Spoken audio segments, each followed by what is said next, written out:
Bueno, y ahí está Pilar Moraga. ¿Cómo ha estado? Bienvenida. ¿Qué tal?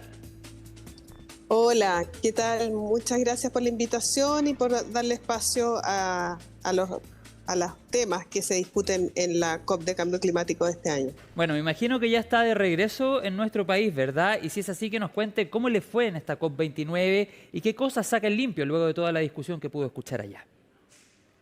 Bueno, yo me tocó estar durante la primera semana. ¿Ya?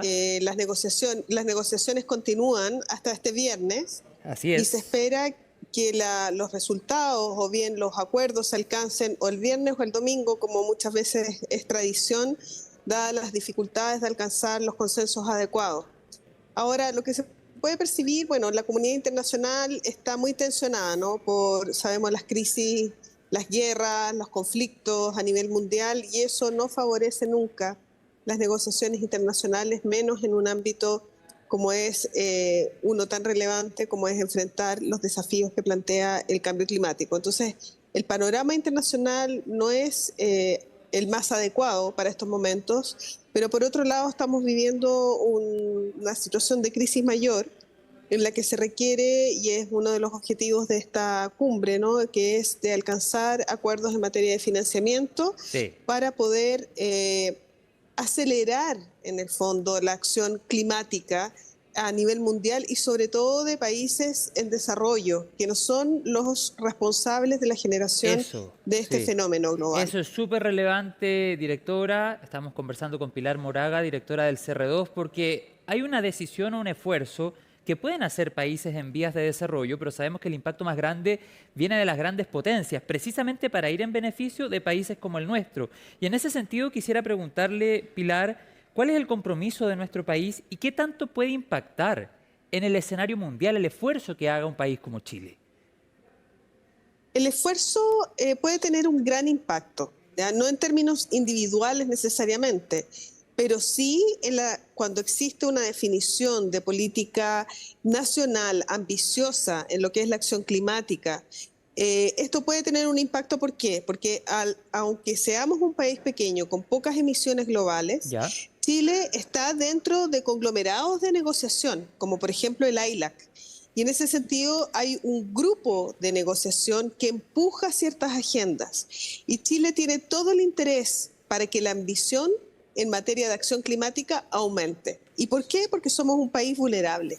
Sí. Y como país vulnerable, lo que más deseamos y nos interesa es poder estabilizar de una vez los gases de efecto invernadero en la atmósfera y poder avanzar hacia la carbono neutralidad definitivamente hacia el año 2050, porque es la única manera de poder también, de alguna manera, limitar los efectos e impactos del cambio climático sobre nuestro territorio, sobre nuestras comunidades y ecosistemas. Bueno, y lo ha Y es planteado por el eso que, propio, el propio que, que la presidente, ambición y la directora. Sí. acción chilena sí tiene impacto a nivel de las negociaciones y también a Mm. nivel nacional. Nos interesa estar ahí, nos interesa estar con mucha energía en que estas negociaciones avancen. Bueno, lo planteó el propio presidente de la República en el encuentro del G20 durante esta semana.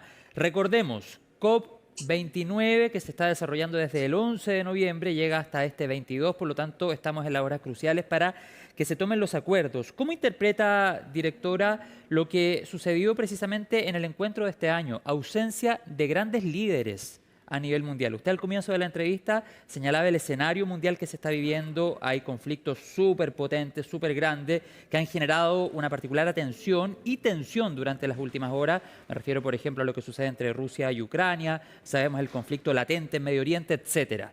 ¿Cómo interpreta la ausencia de grandes líderes que en instancias anteriores de la COP sí habían estado, pero en esta oportunidad no?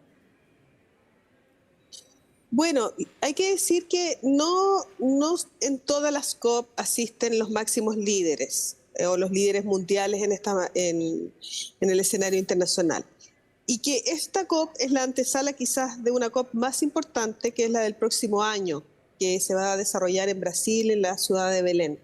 ¿Y por qué es más importante la COP del próximo año, en 2025, la COP 30? Porque primero vamos a estar luego de 10 años de celebrado el Acuerdo de París, pero además porque se van a tener que presentar los compromisos nacionalmente determinados, los nuevos, revisados y hacia una mayor ambición. Y por lo tanto, ese sí va a ser un momento particular en que los países van a decir, bueno, o los estados partes al Acuerdo de París, bueno, ¿cómo seguimos y aumentamos nuestra ambición en estos nuevos textos y compromisos que vamos a presentar ante la Secretaría General de la Convención Marco de Naciones Unidas para el Cambio Climático? Por lo tanto, no sería tan pesimista o negativa en el sentido de observar que estas ausencias podrían estar definiendo una aproximación, una perspectiva particular negativa frente a las negociaciones. Ahora, sí no hay que taparse los ojos respecto a la política que va a tener Estados Unidos luego de la elección de Trump.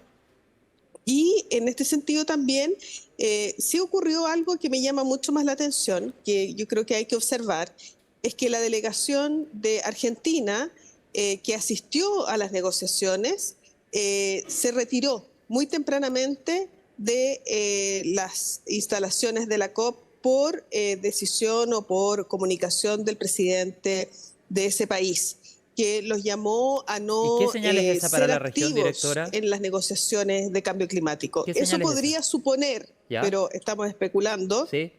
un retiro de Estados Unidos, lo sabemos, pero que con ese retiro también se alineen otros países en ausentarse de las negociaciones, lo que, bueno, sabemos que es un gran error, sobre todo viniendo de países como Argentina, que tampoco son los más contaminantes, pero que son países vulnerables. Y por lo tanto le interesa estar dentro de las negociaciones, le interesa acceder a los fondos, al Fondo Verde, a los fondos de adaptación y a todo lo que puede aportar en el fondo las negociaciones y la implementación del Acuerdo de París. Vamos a quedar atentos, directora, a lo que suceda durante estas últimas horas de la COP29. Tal vez sería interesante conectar la próxima semana o en un par de días más para que podamos analizar ya con los acuerdos en la mesa a qué se llega luego de este encuentro. Para terminar, directora, tenemos muy poquitos segundos. Desafíos del CR2 pensando en 2025 y me gustaría que me contara brevemente cuál es la proyección que hacen del verano que tenemos por delante.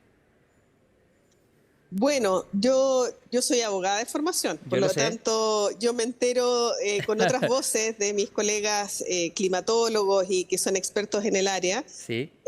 Anuncian un verano cálido. Tenemos desafíos que ya son permanentes. No podemos esperar decir tenemos un verano cálido, nos vamos a preocupar de los incendios, ¿no?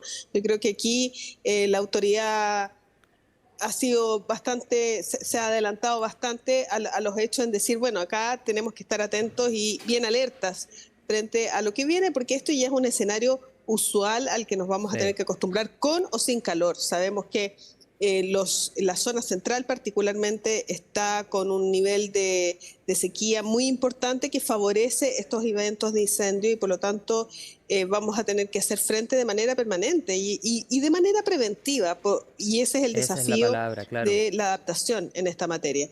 Y en cuanto al CR2, bueno, nosotros estamos trabajando en un informe que se va a presentar el próximo año sobre carbono neutralidad justamente, pero que tiene una mirada un poco más amplia de lo que es la carbono neutralidad, en el sentido no solo de compensación de emisiones, porque acá no solo tenemos que reducir emisiones de gases de efecto invernadero, sino que también tenemos que definir un camino en el que, de desarrollo o una economía baja en carbono, que implica no solo aspectos tecnológicos, no solo reducción de uso de combustibles fósiles, sino que también otros aspectos como aspectos sociales y ambientales que están involucrados en las decisiones. ¿Sí? Y les hago solo ciertas preguntas para que queden ahí en la mesa.